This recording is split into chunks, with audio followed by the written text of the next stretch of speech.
Hey guys, welcome back to my channel where I review different action figures. Today I'll be reviewing the Mcfarlane Toys DC Multiverse Justice League Snyder Cut Steppenwolf. So let's get straight into the video. Alright, so we'll go ahead and start with the box, which I'm going to move everything out of the way just because this is a very large box. It doesn't even fit on the screen here, so you can see it's very tall here. This is the front of the packaging. This is the side right there. The back, which has the picture for the trading card, as well as all the other Justice League figures, the side, the top, as well as the bottom with a barcode right there, and just a bunch of other word stuff. And so yeah, there you have it for the box. And now we'll take a look at the accessories. And so he comes with the basic DC Multiverse stand, which I have to use to help him stand up, because he's pretty top heavy and he's just pretty difficult to stand up without it. And then next, you've got the trading card right here, which has a very cool picture of him from the movie. On the back, you got the source and a small bio with it. If you'd like to read, you can pause the video right now. And then you've got his main accessory, which is like his axe. I think it's like an electro axe or something. Can't remember exactly what it's called, but it's looking very cool. Got a ton of mechanical details all over. Just looks awesome. It's in a nice silver paint all over and just looks very nice overall. And this actually is two different pieces that hold together. It's kind of hard to pull apart, which I guess is good so it stays together. And this is just to help it so that you can put it in his hands. And I'll show it right here. You can slide it through just like that.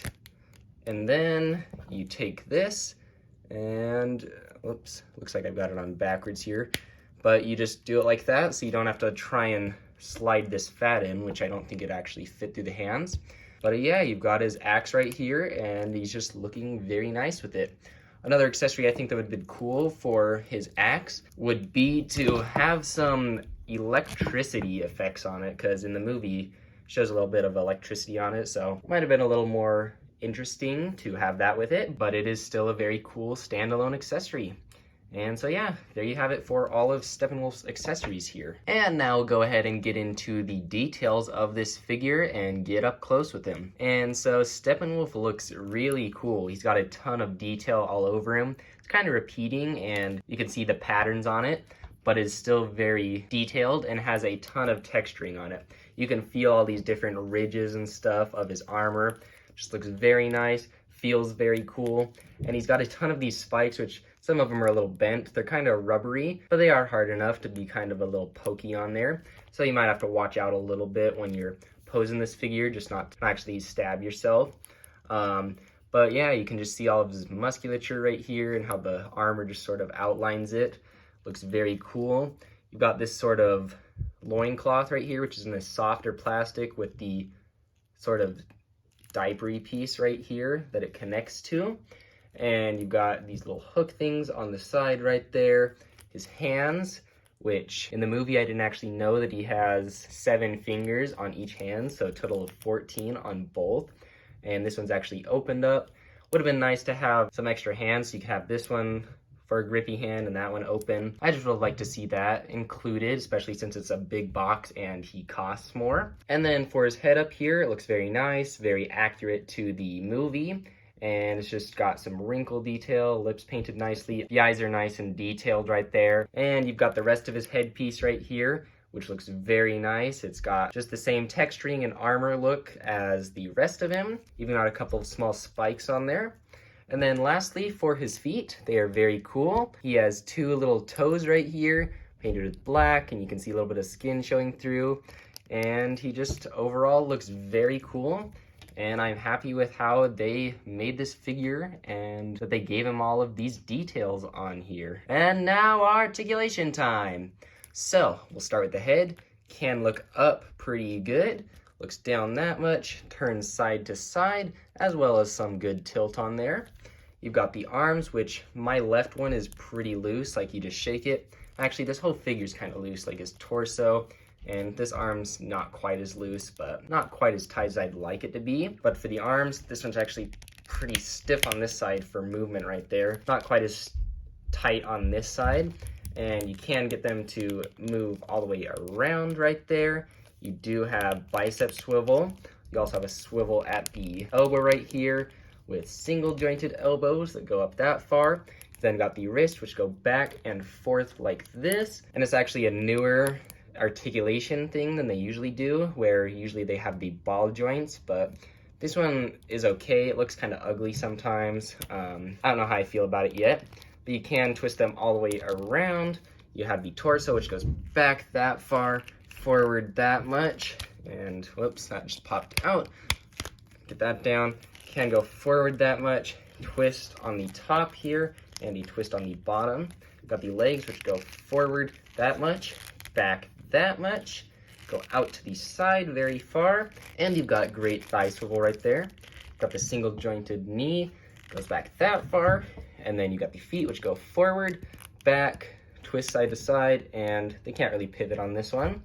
And then you have 2 points of toe articulation on each of these feet.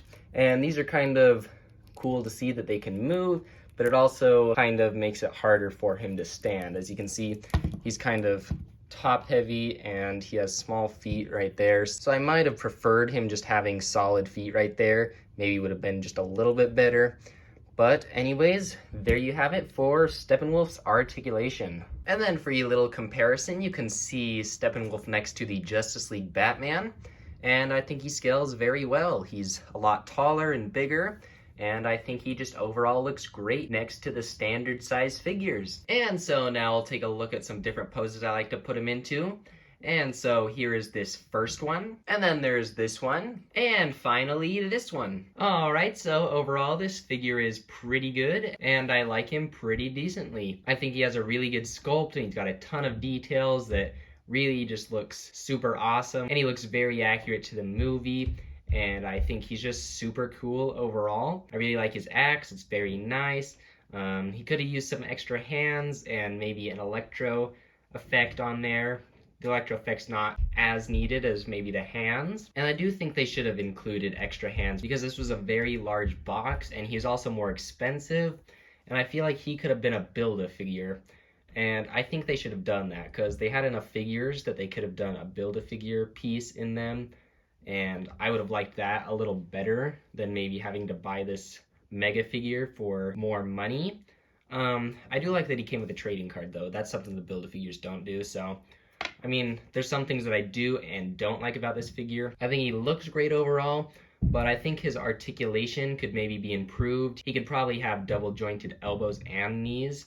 And also, I feel like this figure is pretty loose, especially in his torso and in that left arm, which the arm might just be a quality control issue with mine, but that torso I've seen, it's pretty loose on a lot of people's, and also his legs can't really support him all the way because he has a hard time standing up with all that weight on the top, and I think maybe they could have done a little better on making it so he could actually stand, because I tried fiddling it with this pose for a little while, and I actually just kind of have him leaning against the wall a little bit right now. And so overall he looks very nice and has great paint and details, but his articulation could have been improved upon. And so anyways, there you have it for the review of Steppenwolf. Now I'll do the little trading card teaser in 3, 2, 1.